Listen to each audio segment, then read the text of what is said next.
ఓం నమ శివాయ. అందరికీ నమస్కారం అండి.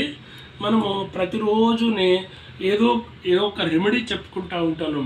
ఆ ఆస్ట్రాలజికల్గా కావచ్చు, న్యూమరాలజికల్గా కావచ్చు, వాస్తు ప్రకారంగా కావచ్చు, ఎన్నో రకాల కోణాల్లోని పరిశీలించి వాటిని మనము ఎలా బాగుంటుంది అన్న ఉద్దేశం మీద మీకు అతి సింపుల్గానే దానికి మాటల్లో అందించాలనే ప్రయత్నంతో చేస్తూ ఉంటాం ఈ వీడియో. ప్రతి ఒక్క వీడియో కూడా అలాంటి వాటిల్లోనే మనం దైనందిన పూజలు అంటే డైలీ చేసుకునేటువంటి పూజలు జనరల్గా మార్నింగ్ చేసుకోవడమే ఉత్తమంగా భావించడం. అంటే మార్నింగ్ అయినా చేయవచ్చు, ఈవినింగ్ అంటే పూజలు 2-3 రకాలు ఉంటాయి.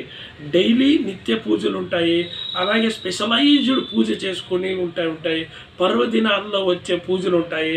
అయితే డైలీ చేసుకునే నిత్య పూజలు మాత్రము మనము ఎందుకంటే జనరల్గా ఏ ఆహారం తినం కాబట్టి మార్నింగ్ చక్కగా పూజ చేసుకోవడం వల్ల త్రేన్పులు రావు, అలాగే ఎక్కుళ్ళు రావు, ఆయాసం రాదు.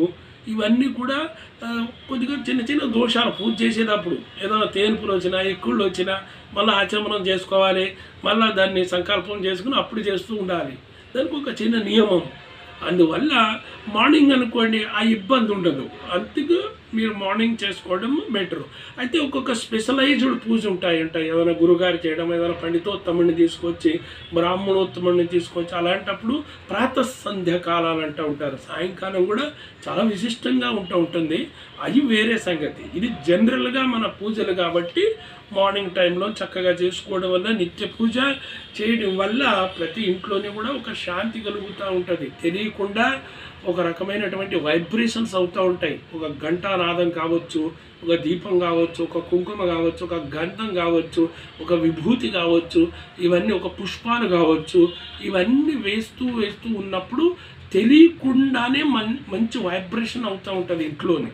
అటువంటి వైబ్రేటెడ్ మంత్రశక్తులు అన్నీ ఉంటాయి కాబట్టి ఎర్లీ మార్నింగ్ చేస్తే ఆ రోజంతా కూడా చక్కగా బాగుండే అవకాశము ఉంటుంది. కాబట్టి ఇలాంటప్పుడు ప్రతిరోజు కూడా మార్నింగ్ స్నానం చేసిన తర్వాత శుద్ధ ఆచమనం అయ్యే చేసుకుని చక్కగా ఇలాంటి పూజ చేసుకోవడమే ఉత్తమంగా ఉంటుంది. కాబట్టి ఇవి ఫాలో చేయండి, మంచిదండి. ఓం నమ శివాయ.